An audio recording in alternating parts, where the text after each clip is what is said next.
পার্কে আমরা এখন আপনি বাসা বলেন বা রাস্তাঘাট বলেন, এখানে তো বেশি হচ্ছে।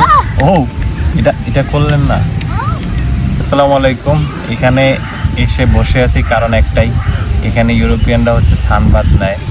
তো সেই দেশে থেকে সেই ট্রেন্ড তো এমনি ফলো করা লাগে। তো মূলত হচ্ছে ওদেরকে ট্রেন্ড ফলো করার জন্য না, ওরা মূলত কেন নেয় সেটা আমরাও সেম কারণেই নিই।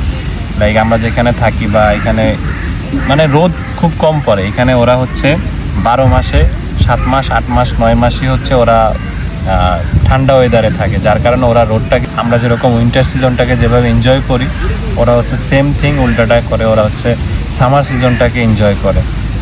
তো বাংলাদেশে থাকলে আমরা কি হয়, আমরা সবসময় গরম পাইতে পাইতে আমাদের খুব বিরক্ত লাগে। আর সেই দেশের মানুষ হয়ে এখন আমার কাছেও এই জিনিসটা খুব ভালো লাগতেছে। তো এটাকে হচ্ছে সানবাথ বলা হয় মূলত। তো এই পার্কে আমরা এখন আপনি বাসা বলেন বা রাস্তাঘাট বলেন, এখানে তো বেশি হচ্ছে। ও এটা এটা করলেন না। সো আপনি হচ্ছে এটা চেয়েও বেশি তো এই জিনিসটা থেকেও সবচেয়ে বড় বিষয় হচ্ছে যে আপনি এই বাসা বাড়ি এবং হচ্ছে রাস্তাঘাটের চেয়ে এই পার্কে এই মোমেন্টে মানুষ বেশি পাবেন।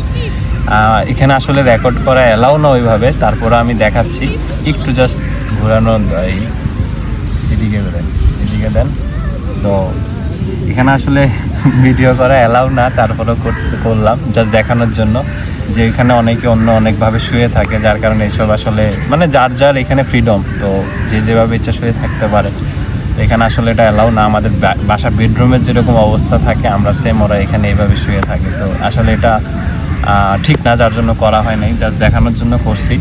তো মূলত এটা দেখানোর জন্যই যে বাংলাদেশে আমরা উইন্টার সিজনটাকে যেভাবে এনজয় করি, ওরা হচ্ছে সেম থিং, ওরা হচ্ছে সামারটাকে এনজয় করে, কারণ এখানে সামার সিজনটা খুবই রেয়ার আর এই রোডটাকে ওরা এনজয় করে। এখন এখানে যদি আমি ছাতা নিয়ে বসে থাকতাম বা কিছু, ওরা এটাকে হাসে, ওরা ওটা অন্য চোখে দেখে যে তুমি সামার এনজয় করতেছো না।